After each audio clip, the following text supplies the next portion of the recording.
Hello and welcome back to a Game of Thrones mod for Crusader Kings 3. We are playing as Petyr Baelish and we have just arrived at Lord Tywin's tournament. Which reminds me, there's one thing that we haven't yet done, and that is creating accolades. Now, what exactly are accolades? Well, accolades are a bonus that you gain over time. They're a fairly new mechanic.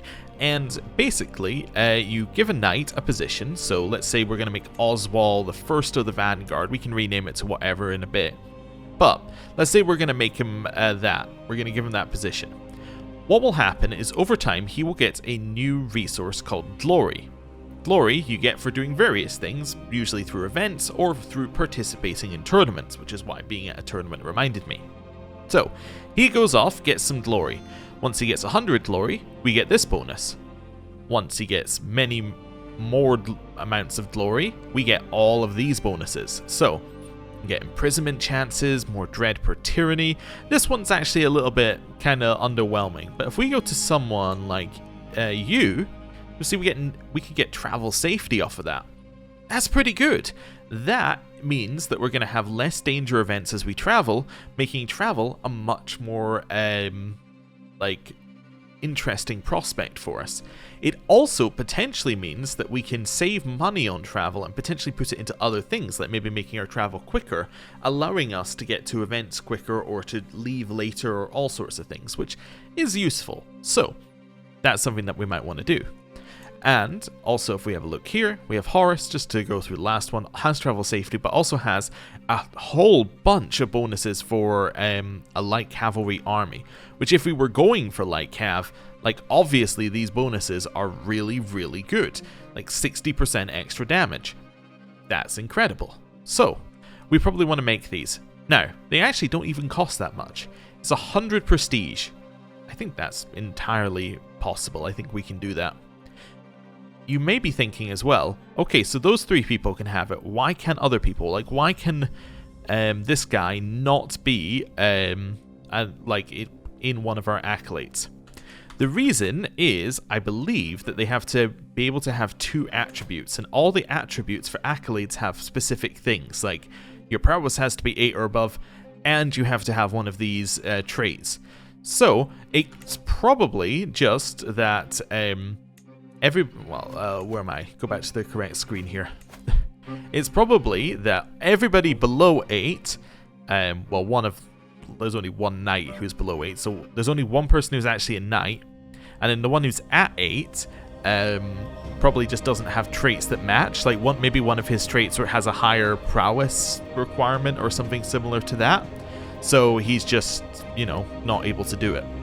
So these three are, though, so we're going to go with those three. I actually think we're going to go with Aelwyn and Horus. I think that the travel safety is much better. Oswald is obviously much better as a knight, and the bonus with being better as a knight is that he will actually reach these quicker, but the bonuses they give are actually fairly bad, so I don't really want to pass this along.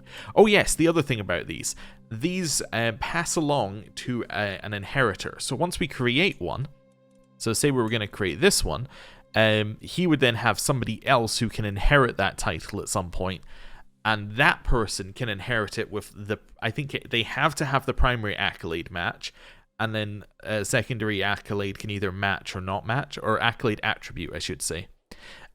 So for instance, if we were to make this one, the person who takes over would have to be Stalwart, which means that the bonuses for Stalwart would stay.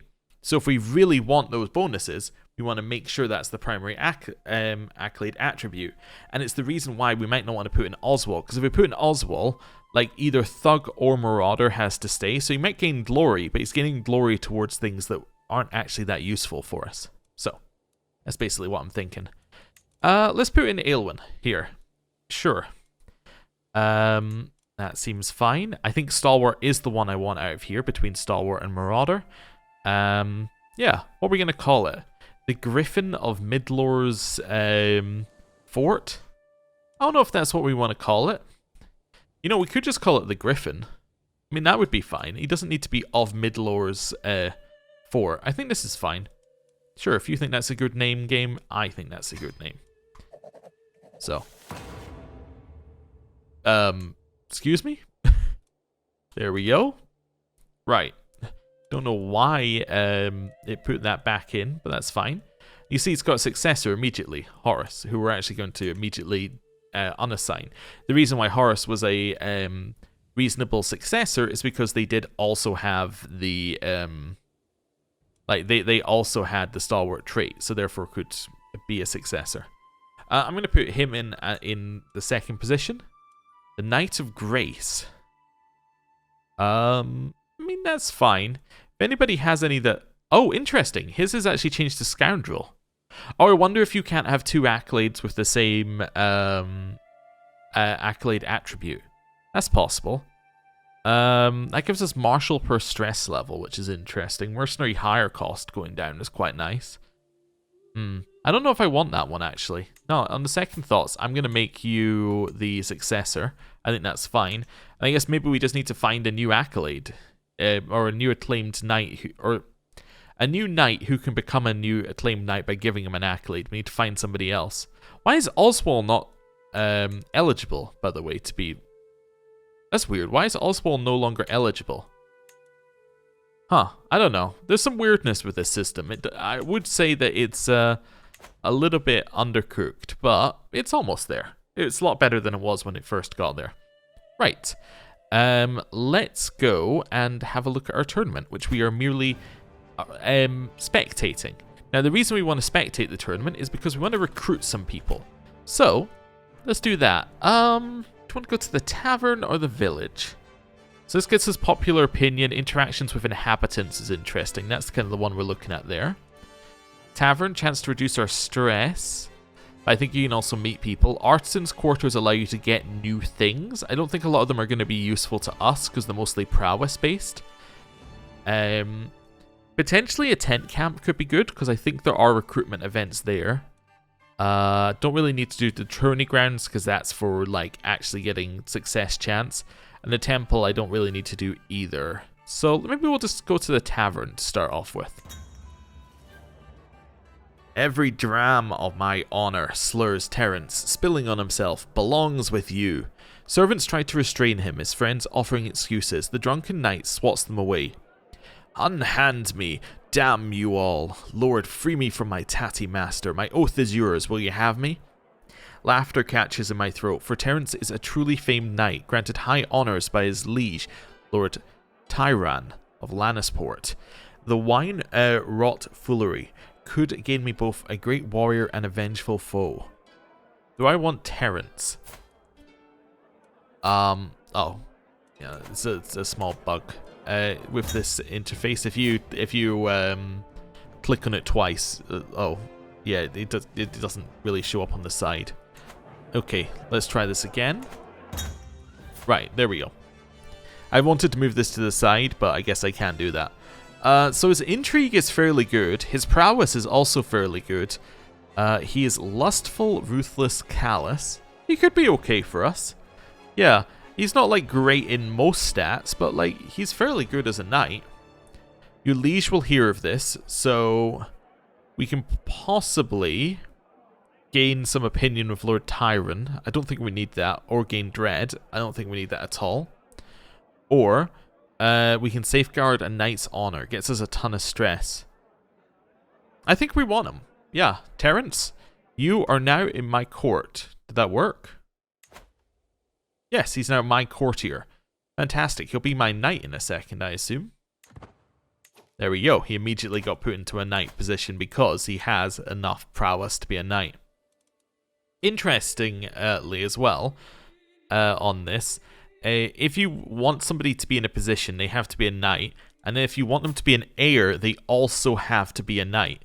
So you occasionally want to use the force thing just to say like, no, this person has to stay. Like, actually, I might do that. Say, this person is a knight no matter what, as is this person. Because I need them to be the successor to this title. Again, I'm not entirely sure why I can't create another one, but let's not worry about that right now. Right. In here, we got 34 days. Let's go. Oh, we can go to the village. Yeah, let's go to the village. Right.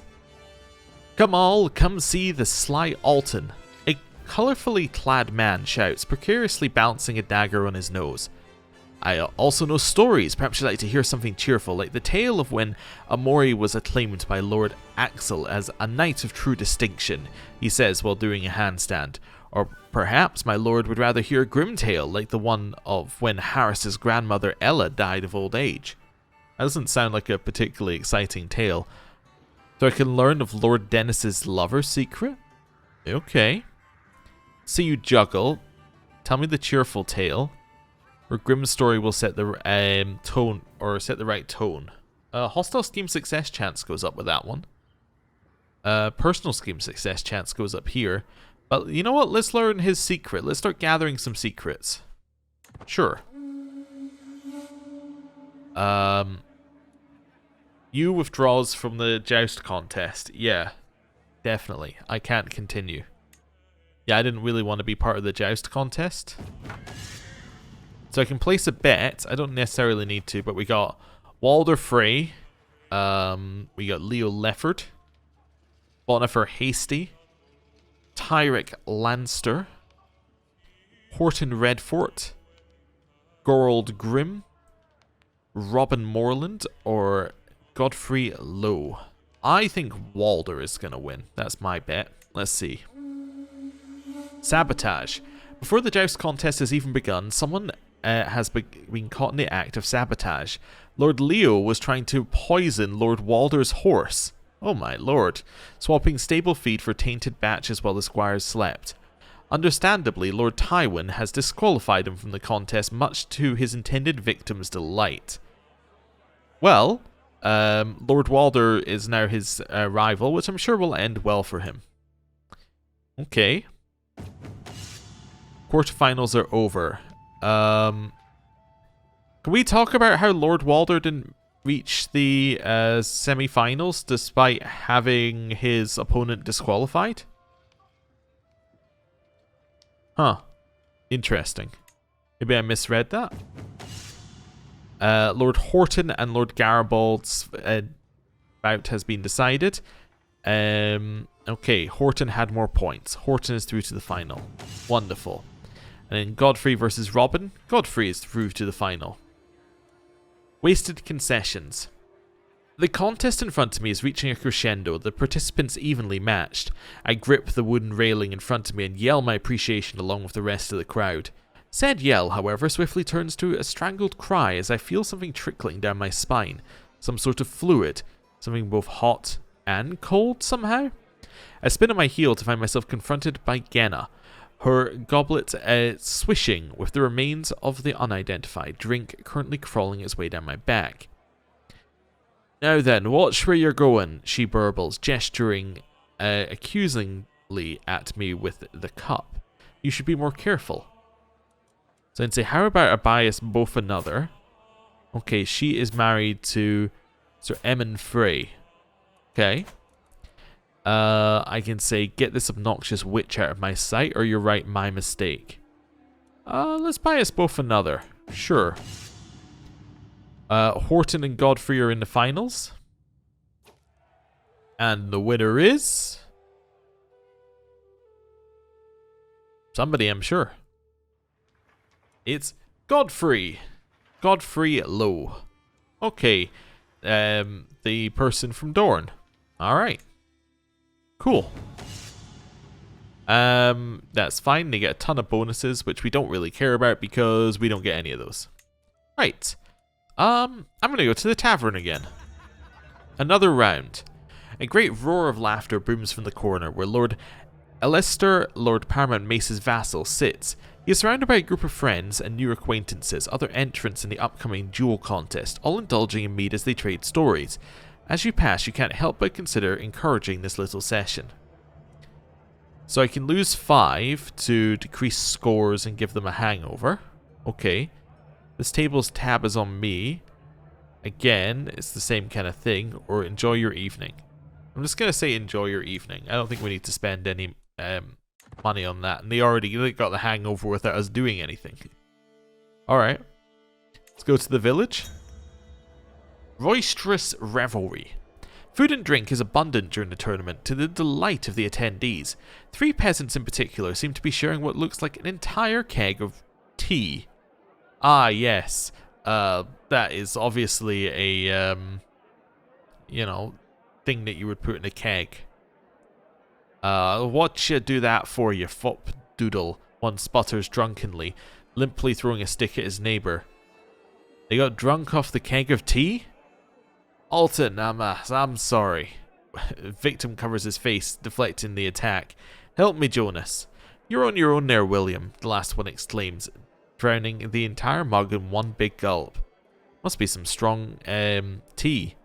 I can rile them up, potentially increasing my intrigue, but potentially causing Alton to die? Or go disgusting. Alright, rile them up. What was the result of that? Can I see? There was no result. We got the nothing happens ending. Okay. Maybe I'll go to the tent camp next. Okay. A bow crossed. Knights mime the acts of war and friendly rivals swagger, while interpreters laugh through their work.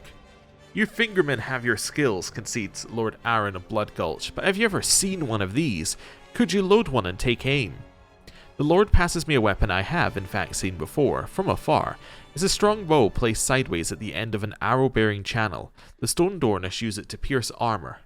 Any armor. Sensei, I'll have a try.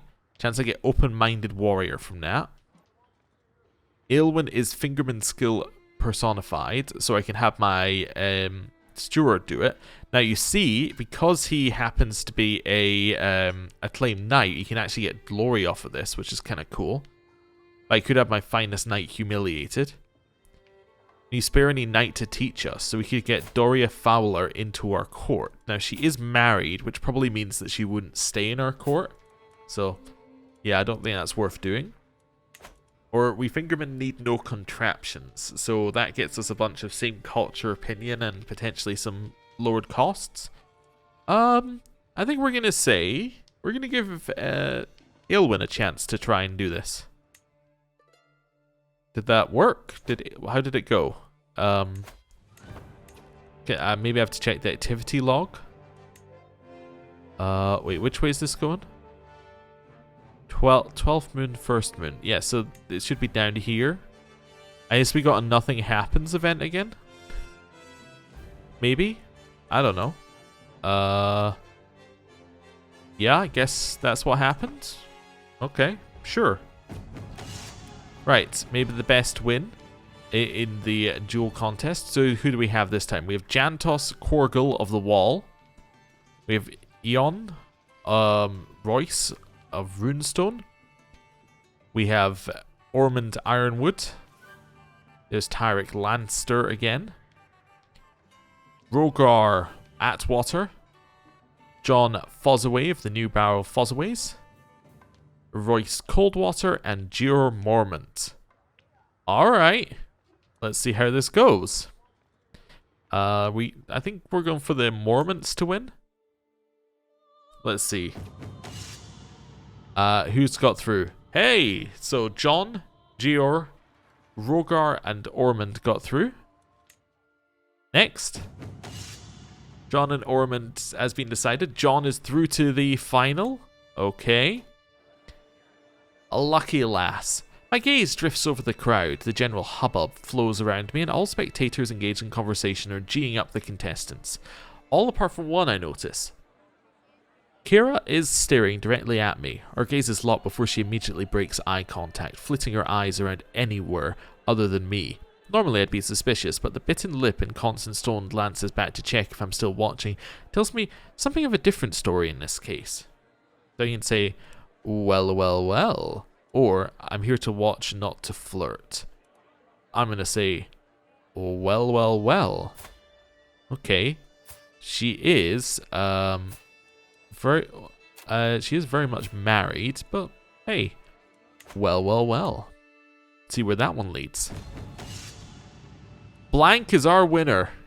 Wonderful. Lovely. I really thought Blank had it in them, and they did it. Let's go to the tavern.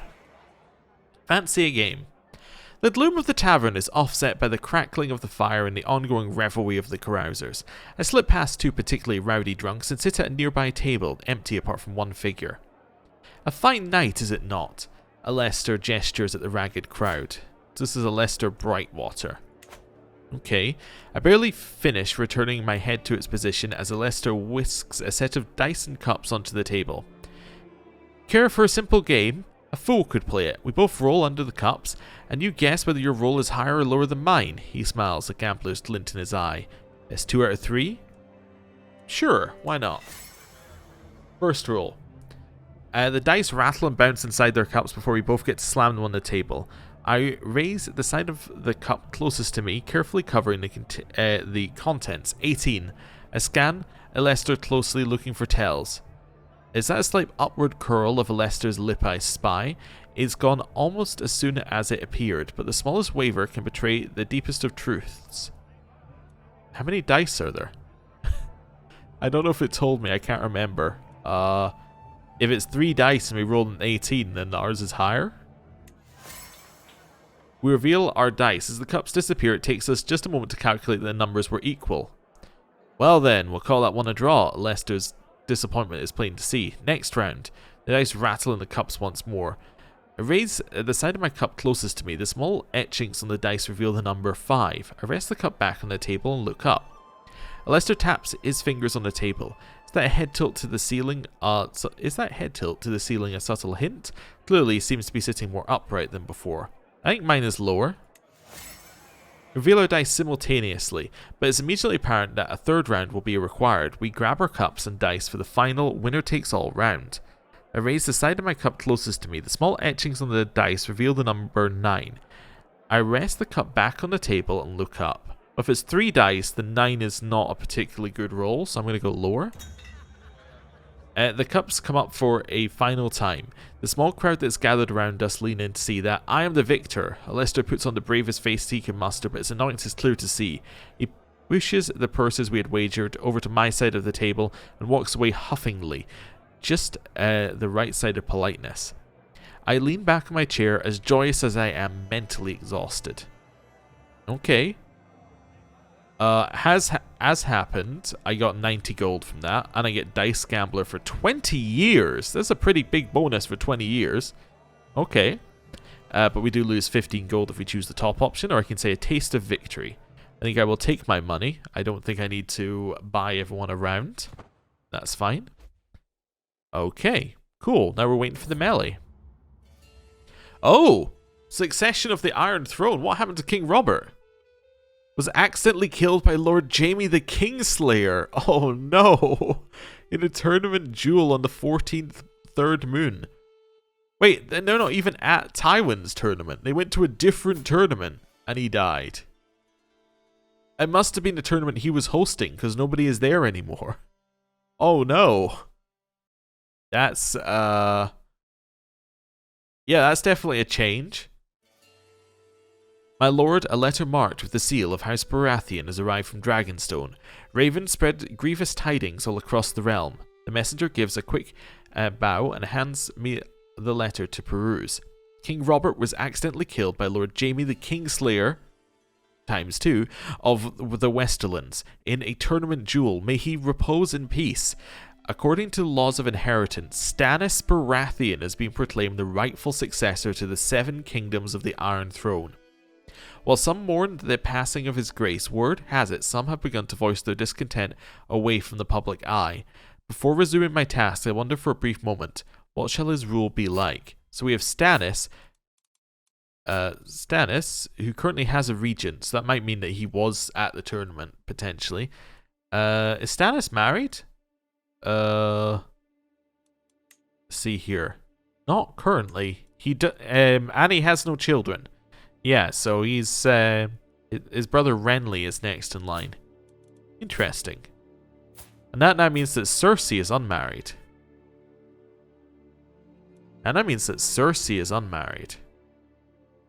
Could we marry Lady Cersei? I mean, like, it's a thought, isn't it? Oh. Now, she would be marrying down, but it is Stannis who gets to decide, not... Let me just see what the chances are here. That's lowborn. I need to find a noble. Is there a noble in my court? I just need to find a noble. Kettle Black, you're a noble in my court. Will accept. Look at that. Yeah. Holy moly. Plans have changed. Plans have definitely changed. Who are we betrothed to? Break it. Yeah, that's definitely going to cause a problem. Break the betrothal. I've gained a rival. Let's not worry about that. Let's not worry about that. We did it for a very important purpose. Arrange marriage between us and Cersei. It's going to be a grand wedding. Holy moly, it's gonna work. Let's grand wedding this. Okay. I don't need to kill Eon anymore. Wait, Cersei's still next in line? No, Tyrion is next. Wait, no, Cersei is 2 in line, right? So all I need to do is kill Tyrion. Okay. Things have changed a lot. You, plans to kill you have been cancelled. Congratulations, you survived. Okay, let's unpin them. I now care about Tyrion. Okay. Did lose a level of fame, but you should say yes. I accept your betrothal proposition. You'll be joined with my courtier Cersei in holy matrimony. May your union bring happiness and fulfillment. I will also look forward to the promised grand wedding. Try not to disappoint me. Signed, King Stannis of the Iron Throne. Immediately, I'm like, go home. Yeah. Can I say, like, go home and... Yeah, no. Don't need to go to all these places. Go home by the fastest route possible. Let's go. Jaime shirked his duties as a diarch. Oh, is this our regency stuff? Oh, yeah, don't care. That's fine. Will not be a problem, because we'll be back soon. Okay. Just waiting for a little figure to make its way all the way along here. Of travels to come. Journeying through the Bloody Gate, I pass by a peculiar-looking tent splayed open with yet more peculiar-looking occupant. Splayed open with its yet more peculiar-looking occupant inside. Oh, come in, O mighty lord. I can tell you have many miles to go, and I can offer you a reading of your future travels for a modest price. The strange man has piqued the interest of my entourage. I'm willing to pay for a reading. I could just burn him. I think I might just burn him. Yeah, I think that's fine. Right. We have lost our caravan master. You're never being caravan master. You were rude to me. Robin will be my caravan master. Also, let me just do this for a second. Right. Oh, we're not quite there yet. We've arrived back. She left my court. Perfect. I was about to kick her out. So that's 100% perfect. Right. Regency has ended. I don't want to do a grand tournament. I want to do a wedding. Yes. A grand wedding. In Midlore Point. Between us and Cersei. Okay. Why can I not do it? She's already involved in an activity. What's she doing? Okay, well, let's wait a second or two then. What activity is she already involved in? She's already involved in what activity? Okay, let's leave here. Cersei, what activity are you in? Doesn't say. Okay, I might just have to wait a month. I might wait 2 months. There we go. We're 2 months in. She is not in an activity. Like to do a grand wedding? She is currently involved in an activity. No, she's not. She is not at an activity. Unless, wait, maybe there's an activity happening that she... Ah, there we go. She didn't travel. Wait, the tournament that killed Robert didn't cancel? It's still going? I just realized that that's the same tournament that Robert died. She is in an activity. I take it back. Okay, so I need to wait for that activity to end. Which will hopefully be soon. Maybe? How long is the tournament? I don't know. Evening meal. How'd you like the stew, my lord? Mixed in with pieces of vegetables or fatty chunks of meat, the stringy texture interrupted with what looks to be short and sparse fur. When asked about the ingredients, my private cook Mavis only smiles and tries to placate me. Only wishes to serve you, my lord. I can get 8 good meal, or she thinks she can keep a secret from me. Yes, I'll manage to sneak and cajole my way into the kitchen. As I enter the kitchen, it lies dark and empty, the air heavy with smoke. In the corner I find Mavis's cookbook covered in stains. When cooking liver, it's been noted that excessive beer consumption can significantly lower the quality of the organ. A cold feeling settles my chest as I turn to another page. However, when cooking younger children beneath the age of... Yeah, I think I might kill her. I think that we would not like to have Mavis around, I would imagine. Yeah. Let's avoid having cannibals here. Ah, perfect. Tournament's over. Right. Now we can do it. Okay. I don't need mountaineers, and I don't need mercenary guards. Can I say my goal is to seduce Cersei? Yeah, that seems reasonable. Okay.